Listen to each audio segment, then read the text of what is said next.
तो चलिए देखते हैं साहस की एक ऐसी कहानी जो लगभग एक सदी तक गूंजती रही। वर्ल्ड वॉर टू में एक पूरी तरह से महिलाओं की लड़ाकू यूनिट बनी थी, लेकिन उन्हें प्रेरणा किससे मिली? ये थी Rani Jhansi regiment, Indian National Army की विमेंस रेजिमेंट। 1943 में बनी इस रेजिमेंट का बस एक ही मकसद था, भारत से ब्रिटिश राज खत्म करना। और कमाल की बात यह है कि ज्यादातर वॉलंटियर्स टीनेज लड़कियां थीं जो कभी भारत आई तक नहीं थी। सिंगापुर में जो पहला ट्रेनिंग कैंप शुरू हुआ, उसमें लगभग 170 कैडेट्स थीं।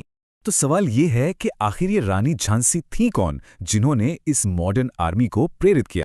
तो चलिए पीछे चलते हैं साल 1828 में। उनका जन्म का नाम था मणिकर्णिका और वो बचपन से ही एक योद्धा थीं। तो वारिस के लिए रानी और महाराजा ने 1853 में एक बेटे दामोदर राव को गोद लिया। लेकिन इसके फौरन बाद ही महाराजा का निधन हो गया और तभी ब्रिटिश ईस्ट इंडिया कंपनी ने अपनी विवादित पॉलिसी लागू की, डॉक्ट्रिन ऑफ लैप्स। इसी डॉक्ट्रिन का हवाला देकर उन्होंने गोद लिए बेटे को मानने से इनकार कर दिया और झांसी पर कब्जा कर लिया। इस पर रानी का जवाब बिल्कुल साफ था, एक ऐसा जवाब जो इतिहास में गूंज उठा। हालांकि उन्हें संघर्ष में धकेला गया था, पर उन्होंने अपने शहर की रक्षा करने का फैसला कर लिया। मार्च 1858 में जंग उन तक आ ही पहुंची। ब्रिटिश सेना ने उनके किले को घेर लिया। और यही वो तस्वीर है जो उनकी किंवदंती को बयां करती है, एक योद्धा रानी जो सबसे आगे लड़ती थी। एक बहुत ही हिम्मत भरे कदम में वो अपने बेटे को पीठ पर बांधकर किले से निकल भागी। वहां से वो दूसरे विद्रोही नेताओं के साथ जा मिली और उनकी सेना ने ग्वालियर के किले पर कब्जा कर लिया।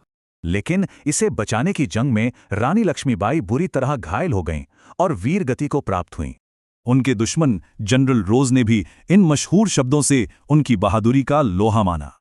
अब चलिए 85 साल आगे 1943 में, यहां उनकी विरासत फिर से जिंदा हुई। और यहां दिलचस्प बात यह है कि दोनों के संघर्ष कितने मिलते जुलते थे। तो बात यह है कि उनकी निजी लड़ाई पूरे देश की आज़ादी की लड़ाई का प्रतीक बन गई।